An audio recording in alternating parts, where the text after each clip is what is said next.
I get it. Dylan's dad. Ain't nothing. You see the background? Ain't shit. Ain't nothing out here for miles.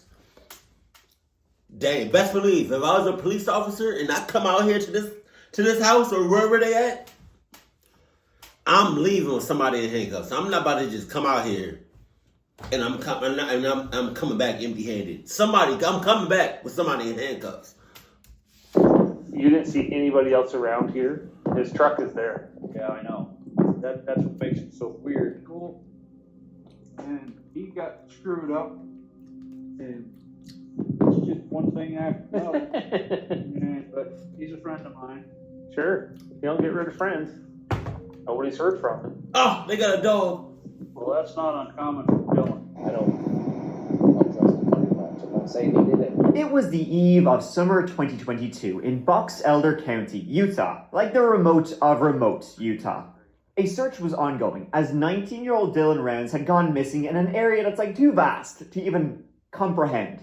It seemed like everyone in this big area with a... I'm kind of going in this video kind of like,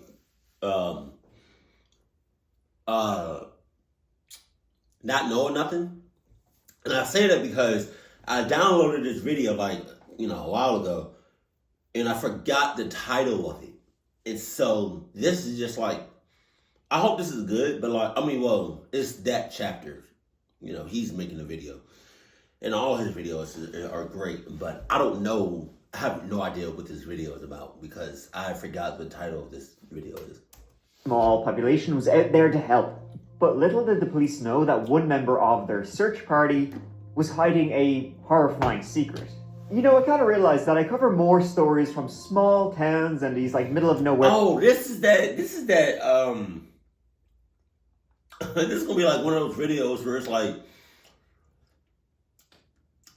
you help, like something clucked up happens, and let's say you have a friend, right? And something goes missing, and then that friend helps you. That friend that took whatever is missing, helps you look for it. This is that. I feel like this is gonna be one of those videos. Like you took my shit, but you helping me look for what you took. What? Places than I ever do from bustling cities, because it seems like if something's gonna go down, it's gonna go down in a place where everybody knows each other's business and everybody's pointing the finger at each other. And everybody has got a story to tell. Hey you, and welcome. My name is Mike, and before we get into it, please subscribe to see new stories from the dark every single week. Now, let's give it a go.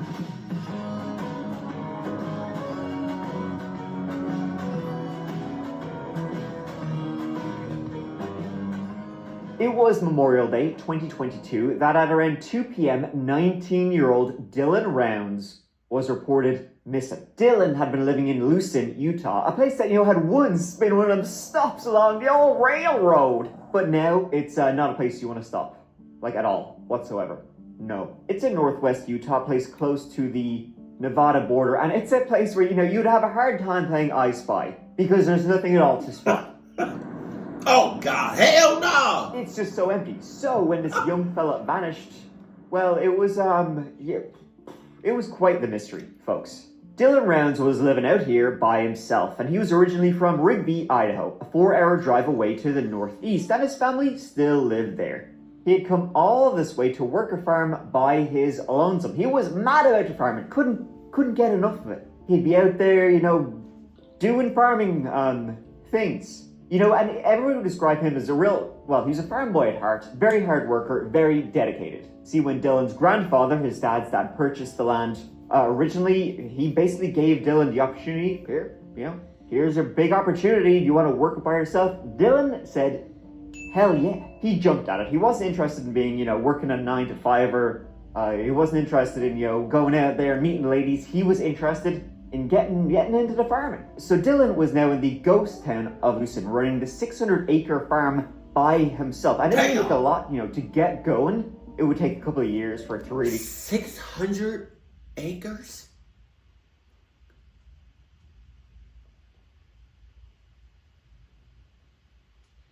Somebody that I know that's close to me has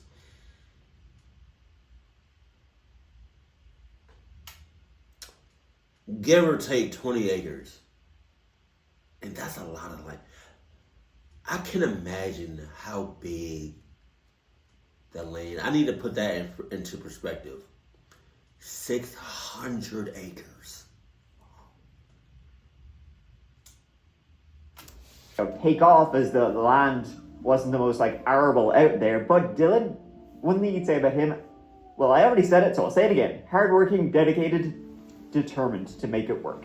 It was his life's dream. He'd been out there for some time by this point, a couple of years, and by all accounts, the farm was running very well. There was no issues, no problems. He was happy as Larry out there. All was good until folks, we get to Memorial Day weekend at the end of May 2022. The missing persons report filed May 30th, 2022. See, Dylan Rounds had been at the farm, working hard. You got a long ass summer, ahead of you. He was somebody last spoke to him was on Saturday, which is May 28th. His grandmother had given him an ring that Saturday morning, just before about 7 a.m. So his grandmother was the last one to say something to him. Right? I bet. Lock her up on sustenance. Go ahead and take her and investigate her for a few days. Right? She was the last person to talk to him. Who was the last person to see him in person? Because grandmother, she's 60 and up, so she clocking up, so she already sus. She already, at least doing 5 years just off of sustenance alone.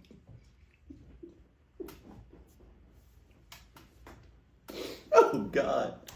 That morning they were yapping away, talking about this and that. And Dylan says, "Oh, I gotta go. I gotta run. I'll call you back." It started to rain, and he had some grain out there that he needed to, put it in the barn, put it under shelter, because obviously the rain would just make the grain start to rot.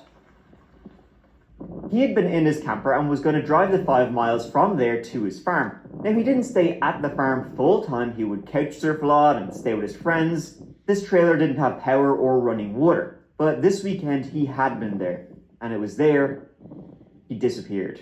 Jesus. That escalated. After that phone call with his grandmother at approximately 7 a.m., he wasn't heard from after. He didn't call his grandmother back. She tried to call him again then on the Sunday, no answer. And then on the Monday, she asked some family, could pop over, maybe have a look at him, see if he's okay. They went over there. They saw nothing. And so with no contact, from him for over 48 hours at this point, they filed a missing persons report that Monday, Memorial Day.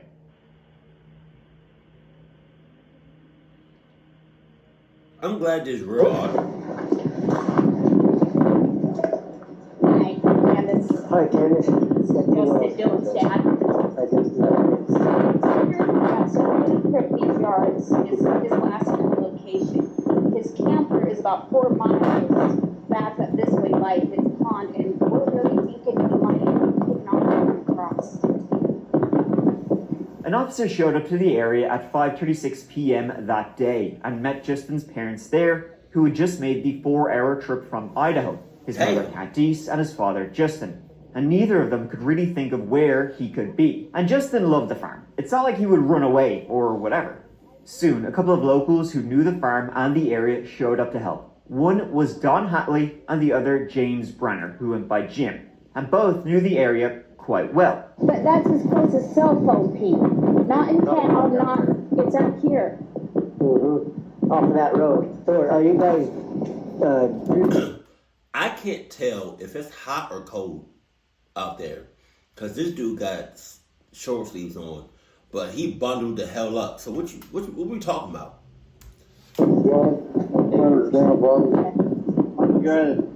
Don. So, what's your name? Don and Jim Brener? Both Don and Jim would become suspects early on, as they both knew the area super well. They would keep an eye on it, and both would be the likely lads to be the very last person to see Dylan. As you can see, this is a big area, and who knows from there where he could have gone. His phone last pinged here, and that was it. And he wasn't in the camper. Doesn't look like anybody's been around. Okay, so what? Okay. Who is this on the right? Is that the dad or the grandpa? Because he said that, yeah, I forgot that chapter's name that fast. But he said there was two people that's not like related to him, but that knows the area. So is that them over here? These two people right here? Are those the two people that came out of nowhere? Or is it Jesus? It's been raining on since Saturday, so ain't fresh grass is kind of mushed out. Yeah. He was on that back road down there. We ought to go look that way. I didn't realize. I don't know how, can you guys show us? I I mean, don't we're know how not. you would do it though, and with it, get the green truck. No, what? Nothing. That doesn't mean that's his exact location, that's the closest cell phone That's ping. the last ping for. It had last pinged though, like near one of the cell towers on his farm, but like in a 15-mile radius. That's a lot of like. I mean, it's also like 15 miles. There's a lot there, and there's also not a lot there. So police checked Dylan's property, his farm, and found nothing truly out of the ordinary. Jim Brener showed them around. He lived close to where Dylan had his barn, and he would help out from time to time, but was mostly doing his own thing, sort of living off the grid. He said he hadn't seen Dylan at all that day, the Saturday, so the timeline was sort of strange. Dylan had said he was I'm sorry. I was looking at the dog for most of the time. The dog just chewing on the stick, playing with the stick like, hey, I'm just over here just minding my business. You know, I'm just in my own little world. Just, playing with this stick in my mouth. I don't got shit going on. I don't know why I'm here, but I'm making the most out of it. over there in the morning to the barn to shelter his grain, and Jim lived very close to that barn. So that morning, Jim would have been here. And if Jim heard activity in the area where he lived, he would always pop out, see what's going on. He was sort of one of those very territorial sort of guys. The truck was outside the barn, not inside like you would have expected if Dylan wanted to cover it. Also, the seat was not in the position Dylan would have usually sat in. His mom, when she went in to get inside the truck, she said she would usually move the seat when Dylan had been using it previously, but this time she hadn't. There were no marks on the ground leading to it as if it had recently driven through the rain, and it was clean, though the wheels were muddy. It seemed like it had been moved and perhaps cleaned recently. Okay. Beware, it's dirty. Okay.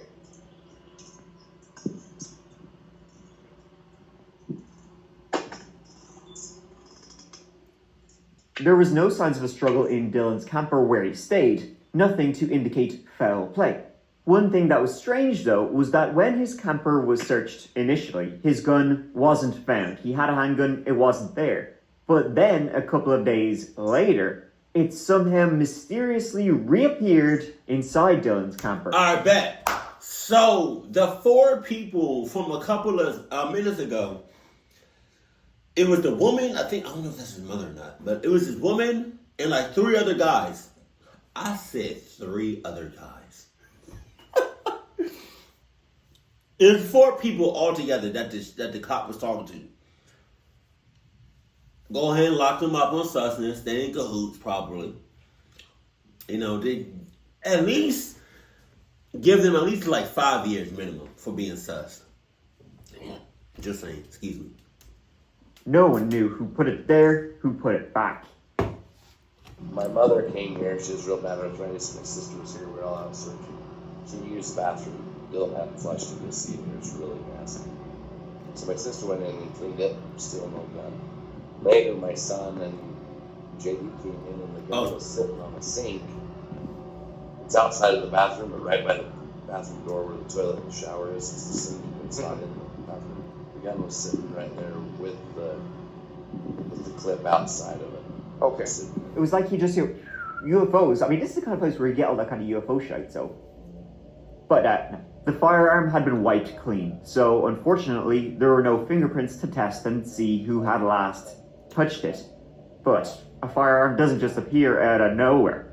The only thing found was Dylan's boots, oddly enough, with what appeared to be blood droplets on them. There were a lot of red flags here from the very get-go, and it seemed like someone was trying to upset the investigation, moving things around. Like Dylan's boots couldn't just appear miraculously in the desert, and word had spread of some of these strange encounters Dylan had had before he mysteriously vanished. Encounters that were so strange, Dylan would report it to everybody he saw. Yeah. There's just some boots out there they've only been out there for a day or two. And so some boots that what's his name would wear. So you didn't see anybody else around here? So I'd say he was here. He hadn't been here. Drunk here. Yeah. No, that would make sense. This van yours? Can I look in it? Guy already did. Oh, did he? Okay, Yeah, I wish okay. you would, because I got mushrooms drying in there, and every time you open the door with wind blowing, they blow all over. What kind of mushrooms? Oh, they're not the kinds that get you high. Dang. They're the ones that I get down at the Oh, yeah. 99 cents on sale. Yeah. And I love mushrooms in the wintertime. I can't get so much dehydrated. And when I just hot water. No, that's pretty cool. Yeah, no, if they've already looked, I'm not going to open it. So, okay, well, we'll be here for a while. See if. He said his phone pinged. And I don't understand it. His phone pinged down there. His car was there, his keys were there, his phone was missing, his wallet was missing, and it seemed like he was barefoot. Like, what could have happened? The searches started immediately and were extensive. Had he simply gone on a hike and gotten bitten by a snake, fallen into one of the many, many mine shafts that littered this place? Well, no, because his boots were left behind, and he loved those boots. They were like his everyday boots. He loved those boots so much that, they're the type of shoes or boots, where as soon as you're wearing them and they're worn out, you buy the exact same pair again. So they knew he was wearing them. So where could he have gone? And it's not like there would be many people around this place where, something no good. See, Dylan was last physically seen on the Friday before May 27th at a local bar. But when I say local, I mean like Nevada, Utah local. I mean, it was still like a 30-minute drive, like good couple of miles away. So like a bit of a hike. Now this bar was in the town just over the border in Nevada, the town called Montello. It was called the Saddle Store Bar. The police, they went, had a go, started asking around. He went there often, and his friends lived in a place behind the bar where he often crashed too, showered, whatever. So had he gone there to visit his friends? One thing, though, that was for sure was that the locals at the bar did not appreciate the authorities looking into them too close. As you can probably imagine already, this area is host to a lot of colorful characters, and it's still pretty much a cowboy town. People still act like it's the Wild West. Our reason for wanting to talk to you guys is more for background information in regards to the frequent area where Gattor Ranch, hung out. We came back and forth here. And that's it. So if we can talk to you long, I'll sit out here. Leave your phones on. I'll stay. I can be quiet. I can do that. That's not the reason. Yeah, I'm sorry. If you don't have a subpoena or something or a warrant, I don't want this is how we're going to do it.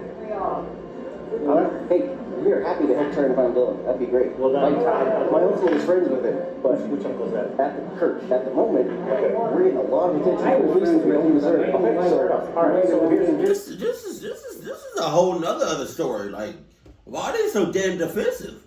I'm just saying, he coming at the officer like he got some shit to hide. Like,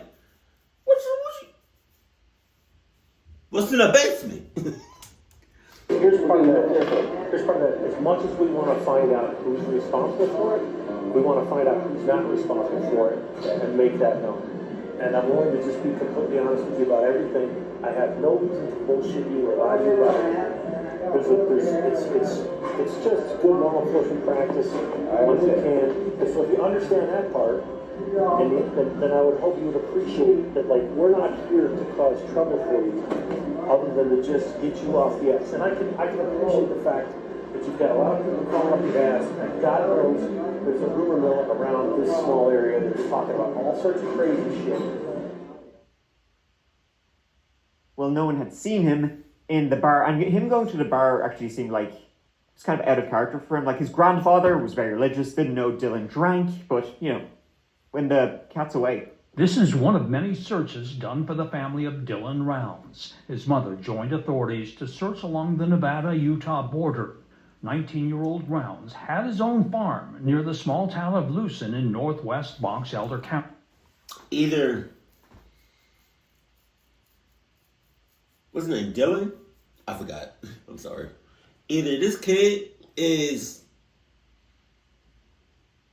either he's not missing and he's just there in plain sight. Like maybe he's like buried like 6 feet and under.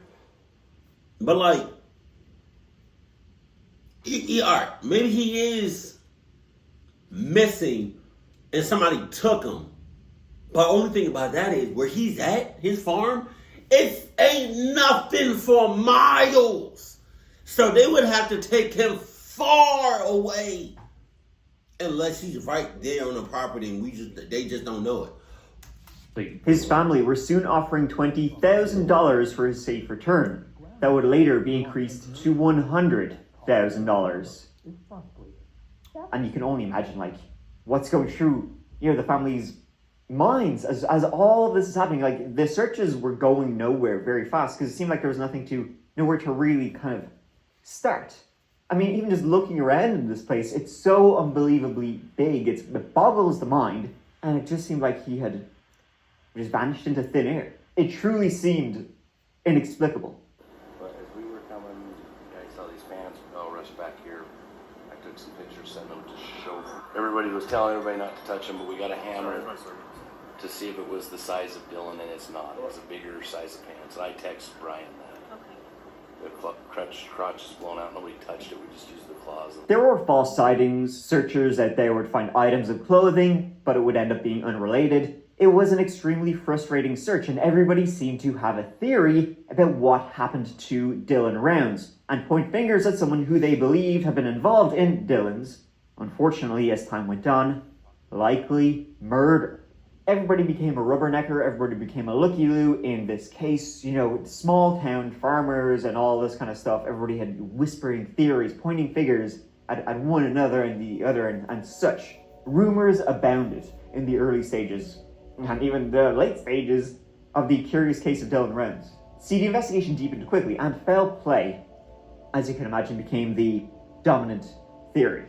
The two men who often were around the farm, Don and Jim, they early on would, become suspects. Everybody would be suspicious about them from an early stage. Especially James Brener, who was actually a squatter on the land. He lived there and he helped out at the farm. He helped out Dylan, but he was actually living there illegally. He had this little kind of shack, like trailer thing there. But when the police spoke to him early on, he had his theories. He had his questions. He was very curious about the mobile pings. Ooh, I wonder where that could be. Phone ping, and I don't understand it. Phone ping down there. About 15.12 miles from Boeing Tower. So, I mean, yeah. So, I mean, but 15.12 miles can be a lot of places, right? You could draw a radius, and anywhere on that radius could be 15.12 miles. But he also had, listen, folks, this is what you need to know. He was extremely helpful, though, to begin. Then there was also Dylan's friend, Curtis, who lived near the bar that Dylan would often frequent. See, Justin Rounds, Dylan's father, spoke with James Brener, who pointed his finger at a man named Ty Corbin. Then, when Justin Rounds called up this Ty Corbin, asked, hey, do you know anything about my son who's missing? Ty Corbin was pointing the finger at somebody else, Curtis Wadsworth. It's all this pointing and shit. It's all this pointing. Why don't we just lock up everybody? That's it. Until further notice. This is Justin Rounds, Dylan's dad. I talked to a guy named James. He said to call you. Yes, sir. Let me go inside really quick. Okay. Are you by yourself, Mr. Rounds? I've got one of my good buddies here that I've known since I was a kid. Okay. You're not around the Wadsworths at all, correct? No, I'm not. Not even fucking close. Okay. I've lived in that area. I remember when the Wadsworths come to town. First off, I want to tell you that I feel for you. I'm sorry your son's missing. I really am. Yeah. I believe the Wadsworths are involved. Okay. By everything I've read and seen pretty sure someone that it has to be someone that knows him. Yes. It's someone that knows that Lucien area really well. Yes. It's someone that knows Montello really well. Yes. And the only person that fits that profile is Kurt. And between you and I, I'm not trying to offend you, but it's kind of common knowledge that Kurt and your son were living at the saddle sore in that side room and in the back trailer for about the last year and a half, off and on. Not all the time, but off and on. Okay. Kurt knows. I would ask Kurt to go in and take a lie detector test. Okay. It's I don't search that area out in Lucien. He knows that Lucien area very well. He used to. This guy in the phone, Ty, said they were in some kind of relationship. See, as I said, in this like small town, I don't even know if you call it small town, ghost area. Might be a better way of putting it. Everybody had their theories about who could have done something. And I mean, this kind of area, you don't really want to muck around with a lot of these type of people. Rough as a bear's arse, some of these lads would be, as my dad would say. Curtis Wadsworth was interviewed. He said Dylan was a good kid. He did stay over at his trailer for time to time, but I'm not sure if there's anything more going on, than that. There was just a lot of backcountry rumor in this area. He said he worked as a backhoe operator, helped out at Dylan's farm from time to time, and was sure as shit had no clue what happened to the young fella, and he was very eager to clear his name. But everybody had a theory of what had happened, and listen folks, none of them good. There was a lot of strange characters around in this area. Like, this is Fallout, more or less. He's out here trying to manage it and make something out of nothing. I've been pissed off the whole time he's been out here. And so he's been trying his ass off, making some connections with ranchers and people that do things, So he's not out here. We don't know these people. Have you heard any other names he's ever mentioned before? He's talked to on that one? No Females? people no females. No, I don't know any. no kids. Only people the guy that owns this has befriended him. People at the bar that go there for lunch and get a hamburger. People at the store know him. He stayed at this hotel. And he knows. I forget some of these names. The searches for Dylan continued, and they grew and grew. Canine searches, aerial searches, on the ground. People drove in from neighboring states to help in the search, but nothing was located. It was a very, very strange disappearance.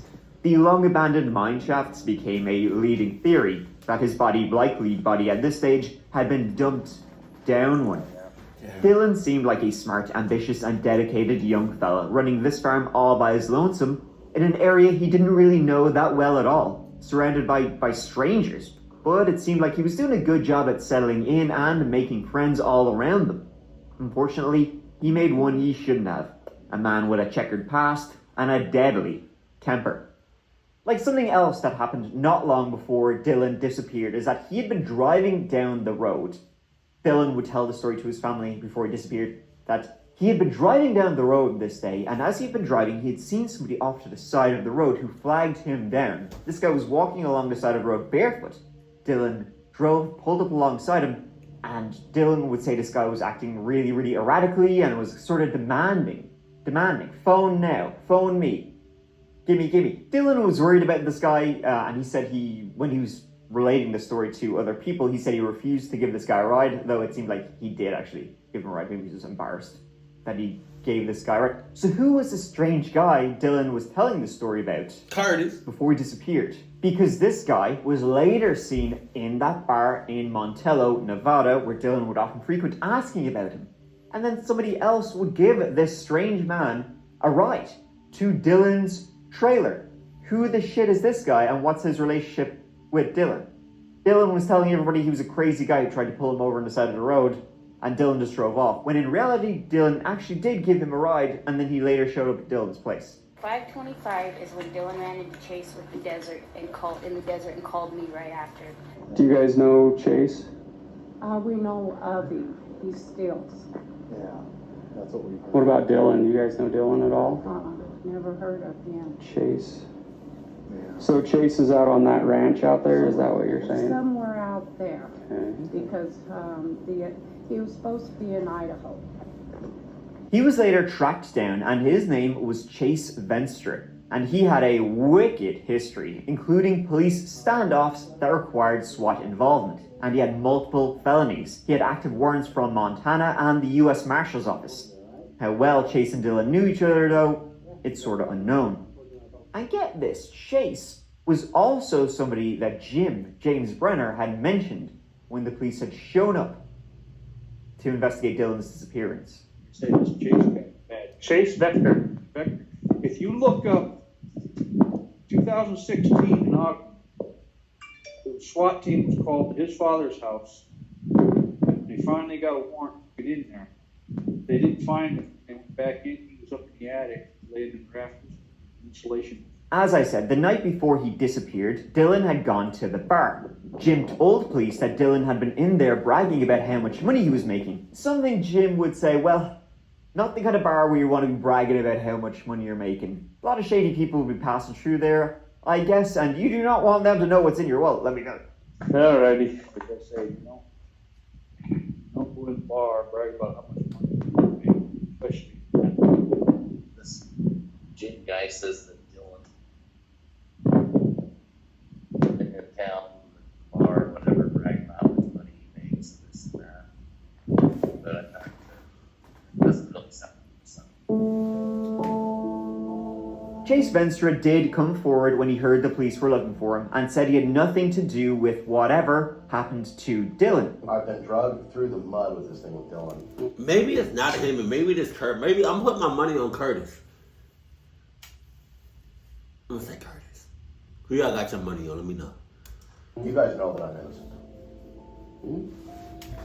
I don't. We're not looking at you as a suspect or anything. No. At all. Yeah. No, we haven't for a while. We were able to figure that out. I mean, it didn't take much, He was a fairly top dog suspect from the start, but the police, they got him, they spoke to him, and he was questioned fairly thoroughly. And although he had a pretty, I don't know what you want to say, rank, wicked history, no, they would discard him from having anything to do with Dillon Round's disappearance. He was alibied for the day that we know Dillon was last alive. Though, as a quick aside, he's pretty busy, this Chase Venstra guy, because as of September 2024, he is a wanted man on the run with 5 felonies that he has yet to answer for. Damn. And is still wanted by the Box Elder County authorities. Last seen in Montello, Nevada, maybe at the same bar. But one person, multiple people are saying, Curtis. not a bad feeling. Your hairs stand up on neck when we see this guy and speak to this guy is, of course, the man who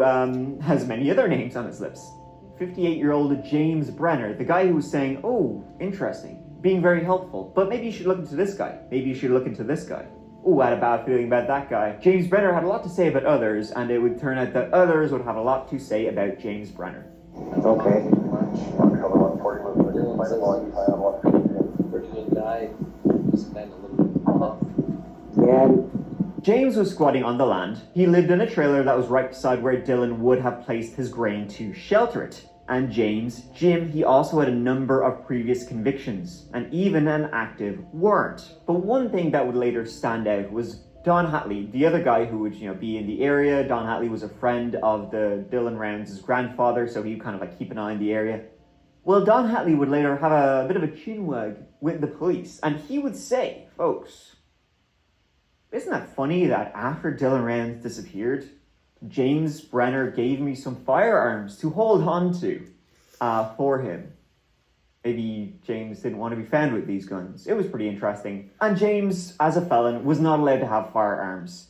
So that was kind of well, you can get him on that. Don Hatley was a good friend of Dillon's grandfather and a good friend of Jim Brener's. He also knew things it seemed he wished he didn't know, and had his suspicions about his friend Jim, the one person who was in the area when Dillon disappeared. He was a man trapped between wanting to find the young fella, but also fearing the very worst about a man he regularly hung out with even on the day Dillon was last seen.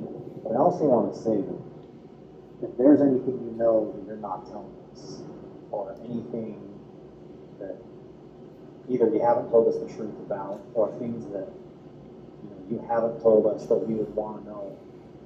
I mean, now's the time. I'm not going to withhold information. Not going to withhold information? No, Anything that Jim said? I'll tell you something. Okay. I really don't think it has anything to do with anything. You guys found ammunition and stuff in Jim's. Yeah. Brought his black powder rifles and black powders. Okay. Thank you. I appreciate that. Where are those? Well, I put one behind my bed, my bedroom, and one's laid up in the corner next to the table on the couch. They also knew Jim had lied. He said he had never seen Dylan the morning he vanished. He had visited his friend Don Hatley that evening, and when he got back to his trailer, which was close to Dylan's barn, he would say, "Oh, the grain truck's here. Dylan must have brought it over while I was at my friend's in the evening." I left here about 1:30, between 1:30 and 2, no, Don's. And I was there until about 9 o'clock at night. When I came back. Okay. And did you know the truck was coming? No. Okay.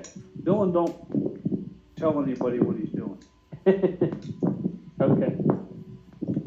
So you weren't here when Dylan came down here? Is that kind of a mutual understanding that he can park stuff down here?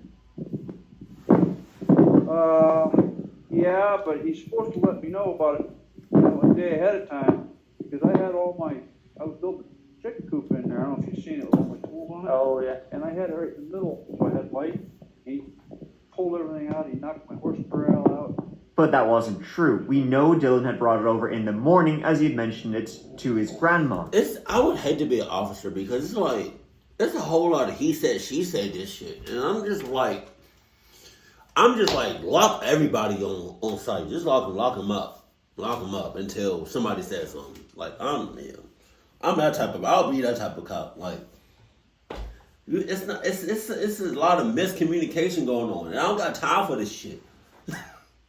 So James Brener would have been there when Dylan brought the grain into the barn. Relevant to the case, you're telling me that Dylan was there before 3 o'clock. That's like, Well, I'm trying to be honest with you. I'm trying to tell you the information that I can. You know, my whole social world just fell apart here. I don't. Well, one's gone, and now Yeah. you don't know what to think about the other. If Dylan was there and Jim was there, that means Jim's lying. And I didn't see that coming. Why do you say Jim's lying to you? If Dylan was there? Well, Dylan was there before 3 o'clock and Jim was there. Did Jim tell you he never saw Dylan that morning? Sometime while I was gone over here, Dylan brought that grain truck.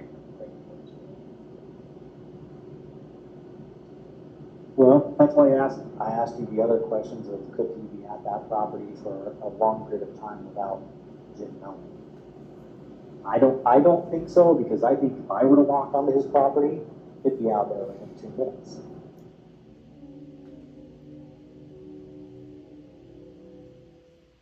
There's a warrant here, guys. I'll let you know about it now. From Maryland?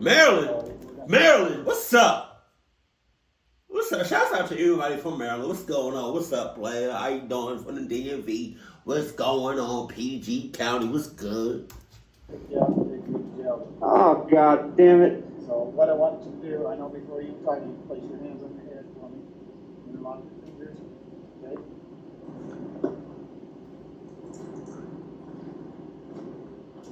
I got a knife in my pocket. James Brener was arrested June 10th for having weapons as a felon. Though he was released on the 12th, he was then rearrested about a week later. Damn. See, James had a criminal record going back to 1986 in Maryland, if you can believe that. Attempted Damn. murder was downgraded to malicious shooting. And then in 1986, he had another conviction. Pennsylvania, assault. He had a warrant even in Box Elder County for beating up a man using a lawn chair. Well, he is determined, I'll give him that, if he can't get a gun, he'll use a lawn chair. This Maryland bullshit has been going on since I was 22 years old. Damn. I'm 58 right now. Let me grab you a step, so you're not having that. So interestingly, James had been squatting on the property. He lived near that bar and grain shelter where Dylan said he was going that day. And then Dylan's boots were found, like, pretty close to his trailer. If you Google Maps Lucin, Utah, one of the landmarks is the pond there. Yep, they put that in the tourist brochure. That pond would later be searched, and in it they found Dylan's phone. They were so thankful, obviously, to have his phone, such a key piece of evidence that they had been looking for the entire time. They only knew it had pinged near his farm, and the pond was quite a ways away, so it had clearly been dumped here, but hopefully it would have some, evidence. Who had he last been speaking to? Who had he last called? Maybe, shortly before he... His grandmother. His grandmother, I know that. What's the grandmother doing right now? But it would actually end up having a hell of a lot more than that. It showed a lot of his final communications, photos. It also showed something that Dylan did not take at all. How this was taken, nobody knows. But what it showed was his killer in blood. James... Toby!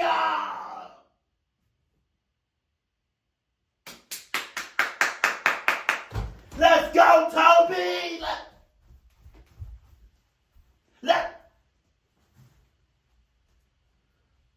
Wait. They don't...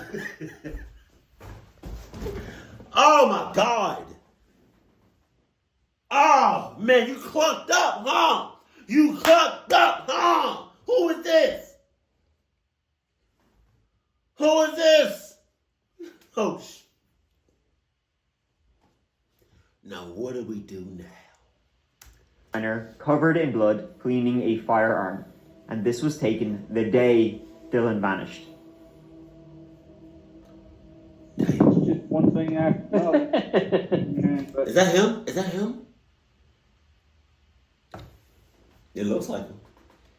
He's got a hat on. he's a friend of mine. Sure. You don't get rid of friends. It was a time-lapse video. How it was taken, we don't know. The phone literally just decided to film the killer, I guess. Or... Not the phone. Not the power of Adidas.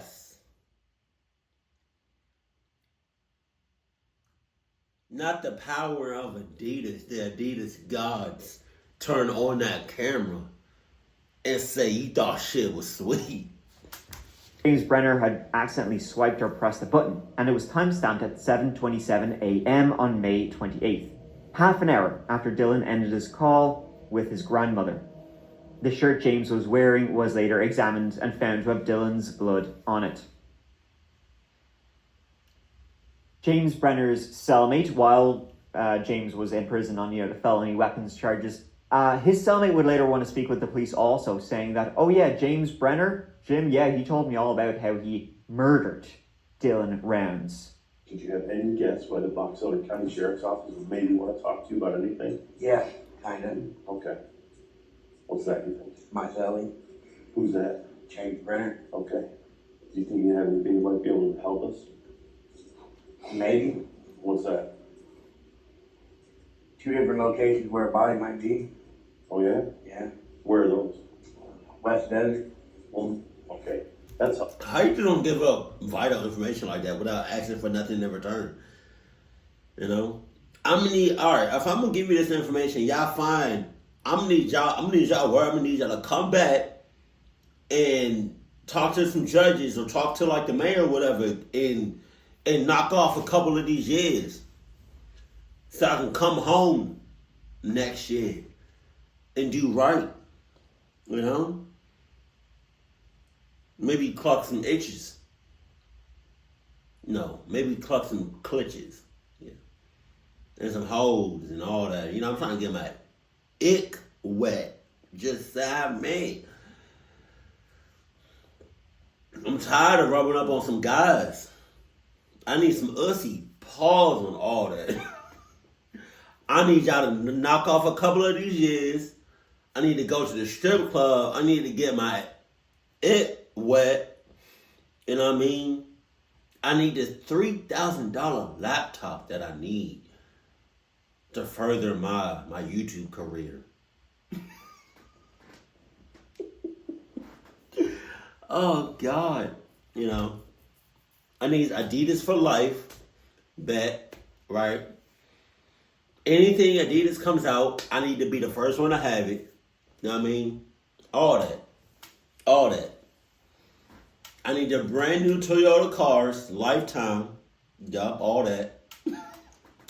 Oh, we think he's there too. He's trying to put it off on somebody named Chase. Okay. And, This guy was saying, yeah, he told me all about it, and guess what? He told me he was trying to pin the murder on Chase Venster, who was already cleared. Already had been cleared at this point, but remember, that was one of the first names that James Brener mentioned the day the police showed up to search for Dylan. and I know he killed the guy because he was jealous of him. Spoiled ass little rich kid, what they call it. Brent, you're using too many pronouns. When you say he killed him, you talking about Brenner killing him or this guy named Chase? Brener. Okay. Yeah, Brener, he's told me so much of it. But I wouldn't stop in the West Desert. I would look inside of a septic tank also. A septic tank? Yeah, a septic tank. Why do you say that? Because he's come across some of these things he's thought about and checked into, and then he starts laughing as if you guys could be walking right over top of the body. So, I wanna start. Oh, okay. One of my predictions or whatever is right. Dylan is probably buried or somewhere on that property. Yeah, I just don't know it. Like, I'm being completely upfront and honest with you about it. Honestly, anything that you tell us, we're going to be somewhat skeptical of, just like you're skeptical of us, right? I get it. James Brener was ultimately charged with Dylan Round's murder in March of 2023, despite the police still not having Dylan's body. He was charged with first-degree murder, but as part of a plea deal which included leading the authorities to Dylan's body, which he did in early April 2024, he pleaded guilty to second-degree murder. And after almost 2 years... What the hell was that? What are these black things? What are these... Okay, these are officers, I'm assuming. But what are these, like, blacked out things? What are those? Is that, like... What is it? Evidence or something? What is that? That can't be body parts. Please don't tell me that's body parts. And after almost 2 years of finger-pointing, of lies, and one of the strangest videos I think I've ever talked about in one of these good old true crime videos, well, Dylan's body would be found. He had been left out there in the desert. He actually was, there was a lot of them out there because animals had unfortunately gotten to him as well. But at least his parents could finally have, some solace knowing that they had their son back and that the guy who did it was in prison. With Jim entering a plea agreement, he received do you know how dope and convenient and nice it would be if, like, a murder happened or somebody got clubbed up to the max and they died, and you just call up the person, it'd be like, the person that died, but y'all don't know who did it, and nobody not saying nothing. Can you imagine how helpful it would be and how many cases they would just solve if you could just call up the person that died and be like, "Hey, yo, James, what's up, man? How you doing?" Yeah, we've been trying to figure out who killed you for like 2 years straight. So, I didn't know we can do this, but apparently we can. So after you, we're gonna call up a few more dead people. And just get the facts. Just get what we can, audit we'll get the facts, get the truth, and just get it and hear from you firsthand. Who did this? Who killed you? Oh, it was Mike? All right, bet. Appreciate you, brother. Bet. You go back up to, I don't know where you was at, to be honest with you, but you can go back to what? You know what I mean? Oh, my God. You know how, that would be so helpful. Reduction from first-degree felony, aggravated murder, to second-degree murder. Brener was also convicted of 2 weapons-related charges, second-degree felonies. He was sentenced to up to 30 years in prison for each of the 3 counts he pleaded guilty to. He was also given credit for the jail time he already served. Now, Dylan Rounds' parents, Justin and Candice, they wanted him to serve the death penalty. They wanted him dead. But, I mean, he was 58 in 2022. He's like, 60 now. He's going to get up to 30 years. It is quite a high chance that this is a death sentence for James Brener. And that's where we end with this strange-ass case. People from the very start were suspicious. Okay, but now, wait a minute now. Like, what about the person, what about the inmate that helped the officers like locate the body and gave him all that vital information? What happened to him? Did they take a couple years off of his sentence, or he's still doing the same time? Because if he's still doing the same time, that's insane. That's crazy. Of James Brener, well, for a side, he had a very violent history, including attempted murder that was downgraded for whatever reason. But he was also just living there illegally. He would have been like in the proximity of where Dylan was last known to be. And then when you have a miraculous, I think the only way you can sort of put this is a miraculous video that was somehow taken, like perfectly pointing at him, showing him cleaning a gun, covered in blood. Like we still don't know how that video was taken. That's literally a miracle that it was taken and that it was pointing. Why not just destroy the phone? Why not just destroy the phone in pieces? At him as he was doing this. And you know what else, though? The motive remains a mystery. James Brener, he pled guilty, so he's never said why exactly he did murder Dylan Rounds. It seems like he has quite the temper. So we can only assume that one day he just lost the plot and just murdered him, took out his gun, and shot this young man dead for no good reason whatsoever. One theory I saw of is that Dylan did accidentally, in his car, back into James's gate, where he was still living illegally, and that maybe that was simply enough for James to just flip out, and just take out his gun, his freaking Old West style pistol, and shoot this young man to death. That's crazy. He did it at 7. He did it first thing in the morning, bright and early. After Dylan had just spoken to his granddaughter, he shot him dead. It could have been that. It could have been, because Dylan was using the barn. Maybe he was using it so early in the morning. James just was like not having it. He was like, "You wake me up, I'm going to shoot you dead." Who knows these things? We really, really don't know. But does it matter? Was there ever going to be a good reason for this? I doubt it. What likely happened was that there was some kind of altercation in the shed. Over a fence. Even Jim Brener admitted that Dylan had hit. Dylan don't tell anybody what he's doing. I was building a chicken coop in there. I don't know if you've seen it with all my tools on it. Oh, yeah. And I had it right in the middle. So I had light. He pulled everything out. He knocked my horse corral out. So I didn't know what the hell was going on. Or perhaps over something else. We will likely never really know. James had his history. Clearly had a temper and clearly had no issue shooting people. I guess he saw himself as a real, Ehaw cowboy with that 6-shooter. And he acted like one. Regardless, he went after Dylan armed with it. And it's a very good idea to carry a firearm while pissed off, folks, because he had no issue using it. He shot and killed the young man, whether it was outside or inside the barn, dumped his boots, dumped his phone in the Lucin pond, and ultimately dumped his body out in that vast landscape. He was living there illegally, but it seemed like, because he was helping out in the farm, Dylan and his grandpa allowed it, and in turn, he brutally murdered Dylan Rounds, but was caught in, as I said, probably one of the strangest ways. A killer has been caught, literally blood-handed. And that will do it for this whole one. Thank you so much for watching, folks. It really means the absolute world to me. Hope you enjoyed this whole video, and I'll be back with you another one real soon, so please look forward to that. But until then, please take care of each other. Please take care of yourselves, because I love you. Mike out. This story was literally the definition of something clucked up happens and somebody helping you in that cluck in trying to figure out what. I forgot what I was trying to say. I farted. Excuse me. Jesus, man.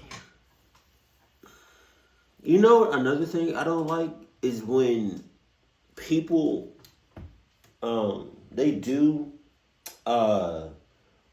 like they get caught doing a club shit, or they get caught in the act, or later on they get caught, and it's like 100% their fault, but they don't tell you why they did it or the motivation.